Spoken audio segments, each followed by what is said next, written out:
Welcome back wifi study NEET 20। मैं सभी students के जो एग्ज़ाम के लिए जो 12th बोर्ड की जो एग्ज़ाम है उसके लिए आपको कुछ स्ट्रेटजी शेयर करना चाहता हूँ। इस स्ट्रेटजी का मोटिव ये रहेगा कि इस एग्ज़ाम में आप 100% स्कोर कर सकते हो 12th बोर्ड एग्ज़ाम में। दोस्तों, पीसीबी हो या पीसीएम हो, सभी स्टूडेंट्स इस स्ट्रेटजी को फॉलो करना जो मैं आपसे विदिन 5 मिनट्स 7 मिनट्स में जो शेयर करूँगा इसको। ये स्ट्रेटजी इतनी कमाल की स्ट्रेटजी रहेगी कि आप 100% स्कोर 12th बोर्ड एग्ज़ाम में कर पाओगे। देखिए, हेलो बच्चों, ये स्ट्रेटजी क्या है आप आइए समझने की कोशिश करिए। सर, हमारे पास पीसीबी है, बिल्कुल। एक स्टूडेंट का कमेंट है कि सर मेरे पास पीसीएम है। दोनों ही स्टूडेंट कॉमन सब्जेक्ट्स देखिए, फिजिक्स और केमिस्ट्री कॉमन है। तो आपको फिजिक्स और केमिस्ट्री में क्या करना है?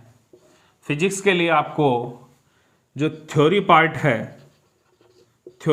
है दोस्त, वो आपको नोट्स पढ़ने हैं। इसके लिए नोट्स को बार बार आपको क्या करना है? बार बार रिवाइज करना है।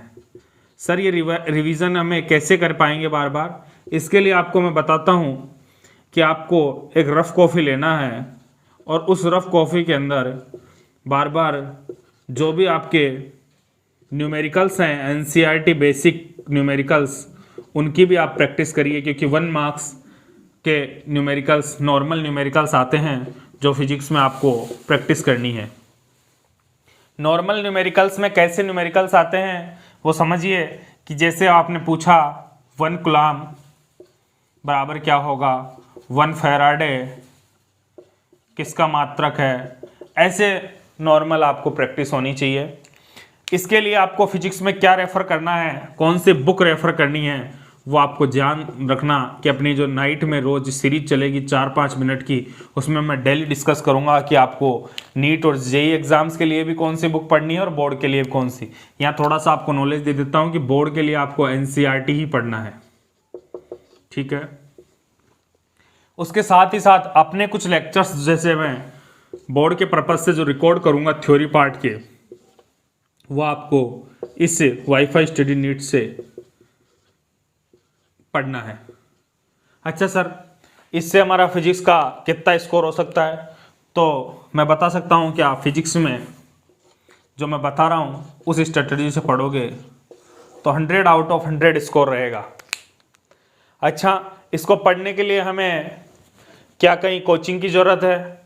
दोस्त, कोचिंग की ज़रूरत नहीं है। जो अभी आपके पास मटेरियल्स है उसको थ्रोली रीड आउट करिए, और इसको रीड आउट करने के लिए आपको स्ट्रेटजी ये रखनी है कि पहले जैसे आपने फर्स्ट चैप्टर कौन सा उठाना है, तो पहले आप बड़े चैप्टर उठाओ। जैसे मॉडर्न उठा लिया, स्टार्ट कर रहे हो तो मॉडर्न से स्टार्ट कर दिया। मॉडर्न में जितना थ्योरी पोर्शन है उसको एक साथ रीड आउट करो। उसके बाद में कुछ इसमें फंडामेंटल्स है उनको आप डायरेक्ट याद रखिए, फॉर्मूलाज हैं उनको भी याद रख लीजिए। उसके बाद आप उठा लीजिए कि आपको पता है मैग्नेटिज्म भी एक बड़ा चैप्टर है, लेकिन सर इसमें थ्योरी पोर्शन है, और इसमें अपने सबसे इम्पोर्टेंट जो है वो है बायो-सावर्ट लॉ। बायो-सावर्ट लॉ इस बार बहुत इंपॉर्टेंट है। साथ ही साथ एक एम्पियर का जो परिपथीय नियम है उसको भी आपको पढ़ना है। शायद ये 2 क्वेश्चन 5 नंबर में पूछ ले, इसलिए बायो-सावर्ट लॉ, एम्पियर का परिपथीय नियम, इनको बहुत ध्यान से देखना है। मैग्नेटिज्म में फैराडे में आपको लेंस का नियम, जो ईएमआई पढ़ोगे उसमें लेंस का जो नियम है वो आपको थोड़ा ध्यान से समझना है, क्योंकि ये 2 नंबर में ये क्वेश्चन आ सकता है। पेपर आउट नहीं हो रहा है, पेपर के बारे में बताया जा रहा है कि कहाँ कहाँ से क्वेश्चन किस टाइप से पूछ सकते हैं, ठीक है। उसके बाद आप सीधा करंट इलेक्ट्रिसिटी पढ़िए, और करंट इलेक्ट्रिसिटी में आपको केवीएल लगाना आना चाहिए सिस्टम में। साथ ही साथ 5 नंबर का अगर क्वेश्चन आएगा तो वो कहाँ से आएगा सर? तो इस बार क्वेश्चन आएगा वो मीटर ब्रिज से आना चाहिए। मीटर ब्रिज का किस धातु से बनाया जाता है, कांस्टेंट मैग्नेट से बनाया जाता है। 10 मीटर लंबा तार को 10 लपेटे लेकर एक तांबे के किस पर उस पर एक लकड़ी के सिस्टम पर लगाया जाता है। उसमें क्या होता है कि मीटर ब्रिज का हम काम यूज़ कहाँ करते हैं, ये किस सिद्धांत पर कार्य करता है, ये सारे अपने को याद होने चाहिए। इस प्रकार ये फिजिक्स का स्ट्रेटजी आपके सामने आया। वैसे आपको केमिस्ट्री की स्ट्रेटजी फॉलो करनी है। केमिस्ट्री में सर हमें कौन सी बुक प्रेफर करनी है, तो बेटे मैं आपको बुक की स्ट्रेटजी में आपको बता रहा था कि नीट और जेई के लिए भी एनसीईआरटी ही इनफ है, और आपका 12th बोर्ड में तो एनसीईआरटी कंप्लीट ही इनफ है। अच्छा, ये भी ध्यान रखना, जो आरबीएसई बोर्ड से स्टूडेंट हैं उनके जो एनसीईआरटी नहीं चलती है तो जिस बोर्ड की बुक चलती है वही इनफ है, ठीक है। अब आप ध्यान से देखना एनसीईआरटी के अंदर क्या पढ़ना, कैसे पढ़ना। इसमें 3 पोर्शन होते हैं बेटे, इनऑर्गेनिक है, एक आपका ऑर्गेनिक है, और एक आपका फिजिकल है। सर हिंदी में बताओगे? हाँ बताएंगे। फिजिकल का मतलब, फिजिकल को फिजिकली बोलता हूँ मैं तो, ऑर्गेनिक का मतलब कार्बनिक रसायन है, कार्बनिक रसायन है, और इनऑर्गेनिक अकार्बनिक रसायन है। फिजिकल में न्यूमेरिकल्स आ जाते हैं ना, न्यूमेरिकल पोर्शन है। कौन कौन से चैप्टर हैं सर? सॉलिड स्टेट है सर, सॉल्यूशन है, इलेक्ट्रोकेमिस्ट्री है, और आगे चल के अपन बात करेंगे काइनेटिक्स है। अब काइनेमेटिक्स में आपको ग्राफ राफ, जीरो ऑर्डर रिएक्शंस और छद्म-कोठी रिएक्शंस ये पता होनी चाहिए। साथ में आपको एक चैप्टर आता है surface chemistry. Surface chemistry direct theoretical part है, कोई दिक्कत नहीं है। साबुन से मिसेल कैसे बनता है, पहले भी छोटे बच्चे होंगे तब भी पढ़ा है। मिसेल बनने का प्रोसेसिंग इस बार के लिए वेरी इंपॉर्टेंट एग्जाम व्यू से, ठीक है। उसके अलावा यहाँ से क्या क्वेश्चन आ सकता है सरफेस से? अब जैसे कि मिसेल बनने का प्रोसेसिंग आपको ध्यान रखना है क्योंकि सरफेस केमिस्ट्री से ये बहुत इंपॉर्टेंट क्वेश्चन है। साथ में अब अपन बात करते हैं ऑर्गेनिक पोर्शन की। ऑर्गेनिक पार्ट में मेरी वीडियो को आप इतना ध्यान से देखना कि सारी ऑर्गेनिक उड़ा के रख देगा 2 या 3 वीडियो के अंदर। ऑर्गेनिक में है कुछ नहीं, इंपॉर्टेंट रिएक्शंस के नेम रिएक्शंस, जैसे कॉल्वे रिएक्शन। सर कॉल्वे रिएक्शन, हाँ कॉल्वे रिएक्शन पूछ सकता है ना। कॉल्वे रिएक्शन क्या होता है? कॉल्वे रिएक्शन में जो फिनॉल होता है उससे बनाते हैं ना अपन, क्या बनाते हैं? Salicylic acid. तो ये बहुत इंपॉर्टेंट है। उसके अलावा आपको कॉल्वे रिएक्शन पढ़ना है, राइमर टीमान पढ़ना है। राइमर टीमान रिएक्शन का एक इंपॉर्टेंट याद रखना जो नीट में भी आया हुआ है, इसका इंटरमीडिएट कार्बिन होता है, जो इलेक्ट्रोफाइल होता है ये कार्बिन होता है, ठीक है दोस्तों। उसके बाद में अगर मैं बात कर लूँ तो आपकी कॉल्वे रिएक्शन हो गई, राइमर टीमान हो गई, वुड्स रिएक्शन हो गई, ये नाम वाली अभिक्रियाएं हैं, बस डायरेक्ट याद रख लेना। क्लीमेंशन अपचयन आपको याद, जो अभी कल पढ़ाया है वीडियो में देख लेना। क्लीमेंशन अपचयन है एक आपका, क्या नाम से, क्लीमेंशन रिडक्शन, और साथ ही साथ एक है वोल्फ किश्नर। वोल्फ किश्नर, अच्छा सर वोल्फ किश्नर से क्वेश्चन आ सकता है, 100% आएगा बेटे।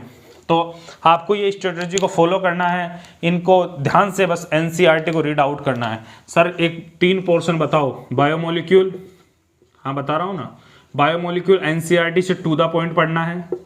दूसरा पोर्शन है आपका पॉलीमर, इसको भी ऐसे कैसे एनसीईआरटी से रीड आउट कर लेना है डायरेक्ट। और तीसरा है एवरीडे लाइफ, तो इसको भी आप एनसीईआरटी से पढ़िए। बाकी मैं आपके साथ जितना हूँगा वो इनको डिस्कस कर लूँगा, इंपॉर्टेंट क्वेश्चंस को। ये थोड़े नेम रिएक्शंस को आपको ध्यान से देख लेना, Kolbe, Reimer Tiemann, Wurtz, Clemmensen अपचयन, वोल्फ किश्नर, और इसके साथ ही साथ आपके कुछ थ्योरेटिकल पोर्शन, जैसे कि वो दे रखा है एनसीईआरटी में कि C2H5OH का यूज कहाँ करते हैं, मिथेनॉल के क्या क्या साइड इफ़ेक्ट्स होते हैं, मिथेनॉल को पी जाने से व्यक्ति अंधे हो जाते हैं, तो वो जितने भी इफेक्ट्स हैं वो ध्यान रख लेना। मिथेनॉल का फॉर्मेशन कैसे होता है ये भी याद रखना है, ठीक है। और साथ में फिनॉल के यूजेज आपको पता होने चाहिए कि फिनॉल का क्या क्या यूज़ है, फिनॉल क्या है वो, इसके बारे में आपको नॉलेज होनी चाहिए। अब आपको ईथर वगैरह इनकी चीज़ें भी ध्यान रखना है। तो ये ऑर्गेनिक केमिस्ट्री का एक आउटलाइन डायग्राम है कि क्या क्या पढ़ना है ऑर्गेनिक केमिस्ट्री में। अब आप आ जाइए, सीधा चलता हूँ मैं बायो पोर्शन पे। बच्चों बायो को कैसे पढ़ना है? बायो में आपको पहले उठाना है इकोलॉजी पोर्शन। इकोलॉजी को पहले रीड आउट करना है, सबसे बड़ा पोर्शन है, 3-4 चैप्टर आ जाते हैं इसमें, ठीक है। उसके बाद में आपको बायोटेक्नोलॉजी उठाना है। बायोटेक के बाद में आपको सीधा DNA, फिंगरप्रिंट, ये इंपॉर्टेंट पोर्शन है इस बार, इसको करना है। मेंडल के नियम्स आपको याद होने चाहिए। Second law of Mendel important है, ठीक है। डोमिनेंस ऑफ मेंडल का जो है वो रूल्स है वो भी इम्पोर्टेंट है। उसके अलावा आपको फिर सीधा किस में कौन सा चैप्टर पढ़ना है, ह्यूमन रिप्रोडक्शन। ह्यूमन रिप्रोडक्शन से इस बार जो क्वेश्चन आने की जो प्रोबेबिलिटी है वो क्या आएगी सर, इस बार आना चाहिए शायद मेल रिप्रोडक्टिव स्ट्रक्चर से क्वेश्चन, मेल रिप्रोडक्टिव स्ट्रक्चर से क्वेश्चन इस बार आना चाहिए। हो सकता है इसकी स्ट्रक्चर आ सकती है। और थोड़ा ध्यान रख लेना कि इस प्रकार आपकी एक स्ट्रेटजी रखनी है, कैसे कैसे आपको पढ़ना है, टाइमलाइन आपकी क्या होनी चाहिए। टाइमलाइन के लिए आपको मैं बता देता हूँ कि आप 8 से 9 आवर्स भी अगर आप स्टडी कर रहे हो बोर्ड एग्ज़ाम के लिए तो आप 100% 100 आउट ऑफ 100 मार्क्स गेन कर सकते हो। कैसे करना है आपको, इसके लिए आपको ये ध्यान रखना है कि सबसे इम्पोर्टेंट बात यह है कि टाइम टेबल आपका क्या होना चाहिए। सर हम सुबह कितने बजे उठते हो, बेटे 7 बजे उठ जाओ। 7 बजे जैसे आप उठोगे उसके बाद आप फ्रेश होने के बाद सीधे 8 बजे बैठ जाओगे पढ़ने, बैठ जाना, ये रीडिंग पे बैठ जाओगे, ठीक है। उसके बाद आप 8 से लेकर 10 तक केवल वो पोर्शन पढ़ना जो थ्योरेटिकल हो, क्योंकि बेटे साइंस ये कहता है कि जैसे आप मॉर्निंग में उठते हो और उसके बाद आप तुरंत अगर न्यूमेरिकल पोर्शन लगाने लग जाते हो तो यहाँ प्रॉब्लम हो जाती है और मॉर्निंग में माइंड ख़राब हो सकता है। इसलिए अपन को थ्योरी पढ़ना है और थ्योरी को गेन करने में माइंड की एफिशिएंसी बहुत ज़्यादा होती है। ये मैं आपको साइंटिफिक रूल्स बता रहा हूँ। 100% gain efficiency of mind theoretical portion, not gain in 100% numerical portion. That was आपको रीडिंग टाइम रखना है मॉर्निंग वाला, ठीक है। उसके अलावा कल पोर्शन की बात करें तो न्यूमेरिकल पोर्शन आपको सर कब सॉल्व करें हम, तो बेटे न्यूमेरिकल तो जेईई और नीट वाले बच्चों के लिए बहुत इंपॉर्टेंट है। उसको टाइमिंग आप रखिए दिन में, जो दोपहर का टाइम होता है ना, आफ्टरनून का टाइम, उस आफ्टरनून के टाइम में आप न्यूमेरिकल सॉल्व करिए। मैं ये कहूँगा कि नाइट और आफ्टरनून बनता ही न्यूमेरिकल के लिए, इस टाइम आप न्यूमेरिकल सॉल्व करिए। उसके बाद आप वापस जैसे 15 मिनट का फिर ब्रेक लेकर 10-15 से वापस बैठ जाइए और 12-15 तक फिर रीडिंग करिए, ठीक है। उसके बाद फिर यहाँ लंच वंच ले लेना, आपका जो भी कुछ है 1 बजे तक लंच लेकर फ्री हो जाओ। उसके बाद आप सीधे 2 से लेकर 5 तक जितना भी न्यूमेरिकल पोर्शन है, फिजिक्स पढ़ना है आपको, वो पढ़िए, क्योंकि ये ऐसा टाइमिंग है कि 2 से 5 PM का टाइम आपको जैसे नींद आएगी, उस नींद को उड़ाने का ये मंत्र भी है। आप कहोगे सर मंत्र कौन सा है, यही मंत्र है कि आप फिजिक्स लगाओगे तो नींद आएगी ही नहीं। क्योंकि आपको अगर म्यूजिक व्यूजिक का कुछ शौक हो तो इस टाइम म्यूजिक सुनिए और फिजिक्स भी पढ़िए, ताकि आपको नींद वगैरह नहीं आएगी। अगर इस स्ट्रेटजी को आप फॉलो करके चलते हो, उसके बाद रात में जैसे आप फिर आप ब्रेक ले लीजिए 5 से 7 वाला, और फिर रात में आप 8 बजे वापस बैठिए और 8 से 10 में 1-1 घंटा सभी को रिवीजन करिए। 1 घंटा फिजिक्स पढ़िए, 1 घंटा केमिस्ट्री पढ़िए, 1 घंटा बायो पढ़िए। हिंदी इंग्लिश का आपके हिसाब से टाइम सेट कर लेना। बेटे यह एक टाइम टेबल आपको जो दिया है वो इंडिया का सबसे इंपॉर्टेंट टाइम टेबल है कि कैसे आपको पढ़ना है, कैसे क्या करना है। रात को 12 बजते बजते सो जाना है, कोई टेंशन नहीं है, ठीक है। लेकिन ऐसा नहीं है व्हाट्सएप पे चैटिंग कर रहे हो और इंस्टाग्राम पर आप चल रहे हो, ऑनलाइन रह रहे हो और फेसबुक पर आप लाइव चल रहे हो, तो इन चीज़ों को करने से आपको 100% स्कोर नहीं मिल सकता। बस 100% स्कोर मिलने के लिए आपको एक टाइम टेबल, एक कंसिस्टेंटी और रेगुलर ज़रूरी है, क्योंकि हैप्पीनेस के साथ रेगुलरिटी बहुत ज़रूरी है। क्योंकि हर एग्ज़ाम को क्लियर करने के लिए बच्चों रेगुलरिटी बहुत ज़रूरी होती है। दोस्तों मैं एक बात कह सकता हूँ कि अगर इस स्ट्रेटजी को आप फॉलो करते हो जो आज एचएस ने आपके सामने डिस्कस की, तो अब शायद ही आपको इस एग्ज़ाम में क्वालिफाइंग मार्क्स लाने से कोई नहीं रोक सकता और आप एक बेस्ट 100 में से 100% भी मार्क्स ला सकते हो। होगा कि इस स्ट्रेटजी को फॉलो करके कोई बच्चा मेरिट होल्डर भी होगा, तो ऐसा कुछ नहीं है, लेकिन आपको फॉलो करना है पूर्ण ईमानदारी के साथ, क्योंकि ईमानदार रहना बहुत ज़रूरी है। दोस्तों अगर मैं तो ऑनलाइन दिख रहा हूँ आपको, मैं आपके सामने ऑफलाइन तो हूँ नहीं। जैसे कि आप मुझे ऑनलाइन सुन रहे हो तो ध्यान रख लेना कि अपने माता पिता के लिए ईमानदार बनना बहुत ज़रूरी होता है, क्योंकि उनको तुमसे उम्मीदें होती है, वो तुम पे विश्वास करते हैं। तभी तो आज ऑनलाइन जो कोरोना पैंडेमिक में जो ऑनलाइन सिस्टम चल रहा है उसमें आपको मोबाइल ला के दिए हैं, लेकिन पता नहीं कि बेटा आज उसका मिसयूज़ क्या कर रहा है। बेटे ने आप उसमें मोबाइल में मूवी देख रहा है, इंस्टाग्राम चला रहा है, फेसबुक चला रहा है, तो ऐसा नहीं होना चाहिए दोस्तों कि जिन माँ बाप की उम्मीदें होती है उन पर आपको खरा उतरने के लिए इस स्ट्रेटजी को फॉलो करना है। और कहते हैं ना, कभी कभी जी जलाने से ज़िंदगी रोशन हो जाती है, तो एक बार तो दिल जला के तो देखो जी। ज़िंदगी रोशन करने के लिए कभी कभी जी जलाना होता है। और एपीजे अब्दुल कलाम साहब ने जब कहा था, उस बात को आप ज़िंदगी में याद रखना कि सपने वो नहीं होते हैं जो हमें नींद में आते हैं, अरे सपने तो वो होते हैं जो आंखों की नींदें उड़ा देते हैं। तो दोस्तों, जब आपकी नींद उड़ जाएगी तो आप समझ लेना कि आप अपने मुकाम पर पहुंच जाओगे। नींद उड़ने का मतलब ये ऐसा नहीं है कि आप सारी रात नहीं सो, नहीं, आपको सफिशिएंट जो 6 घंटे की नींद है वो लेने के बाद आप आराम से पढ़ाई करिए, इसी स्ट्रेटजी को फॉलो करिए, आपको 100% अचीवमेंट्स मिलेगी। और हमेशा ये ध्यान रखना कि इतनी मेहनत करना है कि ज़िंदगी में जिस मुकाम को हासिल करने के लिए हम लगे हैं उसको हम पाकर ही रहेंगे। बस ये हमारे दिल में और दिमाग में रहना चाहिए। जब तक अगर ये नहीं रहेगा और जब तक हमें कुछ करने का हमारे दिल से जज्बा नहीं रहेगा तो हम कुछ नहीं कर पाएंगे। इसलिए आप सभी से मैं एक रिक्वेस्ट करता हूँ कि इस वीडियो को आप सभी उन बच्चों तक पहुँचाइए जो अभी 12th बोर्ड्स में हैं और बोर्ड एग्जाम से उन्हें बहुत डर लग रहा है। शायद ही इस वीडियो को देखने के बाद उनका वो कॉन्फिडेंस आए कि वो 90% और 98% भी लाएँ और फिर मुझे कमेंट करें कि सर आपकी वीडियो से हम मोटिवेट होकर 98% तक पहुंचे हैं। थैंक यू बच्चों। जितना आपको इस वीडियो को शेयर करोगे, लाइक करोगे, तो ये आपके लिए प्यार बनेगा इस चैनल वाईफाई स्टडी नीट 20 पर।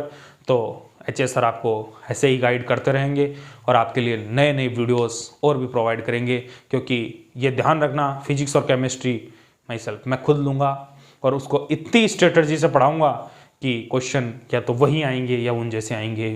ध्यान यही रखना है कि कभी कभी जी जलाने से जिंदगी रोशन हो जाती है। मत हार हिम्मत राय, मंजिल मिलेगी और मिलने का मज़ा भी आएगा, लेकिन वो तब आएगा जब आप मेहनत करोगे। व्हाट्सएप पर चैटिंग करने से नहीं आएगा, वो मज़ा तब आता है जब हम दिन रात मेहनत करते हैं। और जब दिन रात मेहनत करते हैं, जिस सपने के लिए हम मेहनत करते हैं और वो सपना जिस दिन साकार होता है ना, तो मज़ा हमें ही आता है दोस्तों। ठीक है, थैंक यू। स्ट्रेटजी को नोट कर लेना दोस्तों।